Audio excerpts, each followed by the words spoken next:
बिना पाकाचे हे रव्याचे मोदक करायला तर खूप सोपे आहेत आणि खूप कमी साहित्यामध्ये हे मोदक तयार होतात आणि अगदी झटपट अशी ही रेसिपी आहे.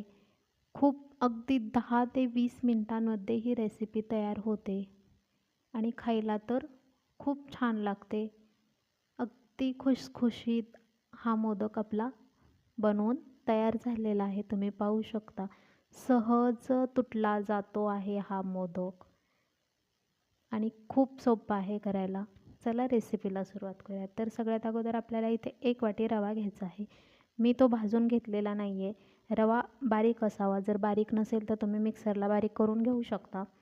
अर्धी वाटी खोबरं किसून मिक्सरला बारीक करून घ्यायचं. अर्धी वाटी गूळ, थोडेसे ड्रायफ्रूट घेतलेले आहेत, विलायची पूड घ्यायची आणि 2 चमचे तूप घ्यायचं. तर सगळ्यात अगोदर एक पॅन गॅसवरती गरम करायला ठेवायचा आणि नंतर आपल्याला तो रवा मंद आचेवरती असा खरपूस भाजून घ्यायचा आहे. तर एक 5 ते 7 मिनटामध्ये हा रवा भाजून तयार होतो. नंतरच आपल्याला त्यामध्ये 2 चमचे तूप घालायचं आहे, म्हणजे आणखीन छान असा रवा भाजला जाईल. हा रवा खूप लालसरही नाही भाजायचा आपल्याला, कमी गॅसवरती भाजून घ्यायचा. आता त्याच पॅनमध्ये मी इथे खिसलेलं खोबरं अगदी मिनिटभर असं परतून घ्यायचं. खूप जास्तही नाही परतायचं. आता त्याच रव्यामध्ये हे खोबरं आपल्याला मिक्स करून घ्यायचं आहे. नंतर 1 चमचा तूप मी इथे टाकून घेतलेलं आहे. त्याच्यामध्ये हे काजू आणि बदाम थोडेसे परतून घेते. नंतर यामध्ये गूळ टाकून घ्यायचा. गूळ वितळवण्यासाठी अगदीच पाव वाटी पाणी इथे मी टाकून घेतलेलं आहे. हा गूळ फक्त आपल्याला फोडून घ्यायचा आहे, कोणताही त्याचा पाक बनवायचा नाही आहे. आता लगेचच हे जे मिश्रण आहे ते मिक्स गुळामध्ये टाकून घेऊयात आणि असं हळूवारपणे परतून घ्यायचं. आता हे परतत असताना याला जास्त वेळही नाही परतायचं. अगदी 2 मिनिटं फक्त हे मिश्रण आपल्याला असं गुळामध्ये परतून घ्यायचं आहे. जास्त जर परतलं तर आपले मोदक जे आहेत ते कडक होऊ शकतात.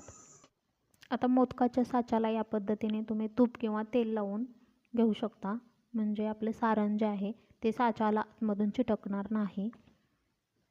आता मी इथे चमच्याच्या साहाय्याने किंवा हाताच्या साहाय्याने हे मिश्रण जे आहे ते मोदकामध्ये साच्यामध्ये भरून घेते. आता आपल्याला बोटांचा वापर करून इथे ते सारण जे आहे ते असं या पद्धतीने दाबून घ्यायचं, म्हणजे आपला मोदक पूर्णपणे एकसारखा होईल. तुम्ही पाहू शकता अगदी सुंदर मोदक इथे बनवून तयार झालेलं आहे. जर तुमचं मिश्रण कोरडं पडत असेल तर तुम्ही ते मिक्सरलाही बारीक करून घेऊ शकता, म्हणजे वरतून दूध किंवा तूप टाकून घेण्याचीही गरज पडणार नाही. आता मी इथे दुसराही मोदक तयार करून घेते. अगदी बोटाच्या साहाय्याने आपल्याला दाबत दाबत हा मोदक तयार करून घ्यायचा आहे.